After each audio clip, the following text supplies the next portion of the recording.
சுறா மீன் எப்படி வாழ்கிறது? ஷாக்கிங் உண்மைகளை பற்றி பார்க்கலாமா? வாங்க. சுறா மீன்கள் பொறுத்த வரைக்கும் கடலில் மிகப்பெரிய வேட்டைக்காரர்கள். இவற்றை பற்றிய பல சுவாரஸ்யமான ஆச்சரியமூட்டும் உண்மைகளை பற்றி பார்க்கலாமா? வாங்க. சுறாக்களுக்கு உடலில் எலும்புகள் கிடையாது.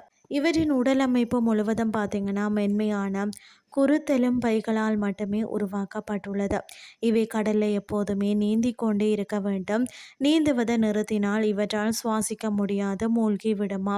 அது மட்டுமில்லாமல் சுறாக்களின் பற்கள் தொடர்ந்து விழுந்து முளைக்கும். வாழ்நாளில் சுமார் 30,000 பற்கள் இவை உருவாக்குகிறது. பல சுறாக்களுக்கு இயல்பாகவே பார்வை திறன் மிகவும் குறைவு. ஆனால் இவற்றின் மோப்ப சக்தி மிக சிறப்பாக செயல்படுமா.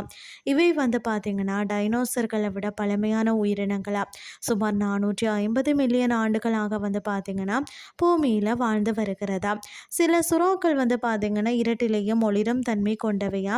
இது கடலடியில் இறைய ஈர்க்க பெரிதும் உதவுகிறதா.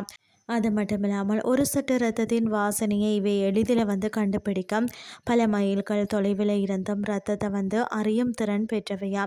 சுறாக்கள் பார்த்திங்கன்னா மனிதர்களை விரும்பி வேட்டையாடுவதாக நம்பப்படுவது தவறு. இவை பார்த்திங்கன்னா மனித மாமிசத்தை எப்போதுமே உணவாக ஏற்பது கிடையாதாம். திமிங்கல சுறாக்கள் தான் கடலில் மிகப்பெரிய மீன். இவை மிகவும் சாதுவான மற்றது அமைதியான குணமுடையவைன்னு சொல்லலாம். இவை உறங்கும் போது கூட பார்த்திங்கன்னா பாதி மொழி விழித்திருக்குமாம். இதனால் எந்த ஒரு சிறிய ஆபத்தையும் மிக எளிதில் உணர்ந்து கொள்ளுமாம். அது மட்டும் இல்லாமல் கடலின் இயற்கை சமநிலையை பேணுவதில் சுறாக்கள் முக்கிய பங்கு வகிக்கிறதா. இவற்றை பார்த்திங்கன்னா அழிவில் இருந்து பாதுகாப்பது மிக அவசியமாகும்னே சொல்லலாம்.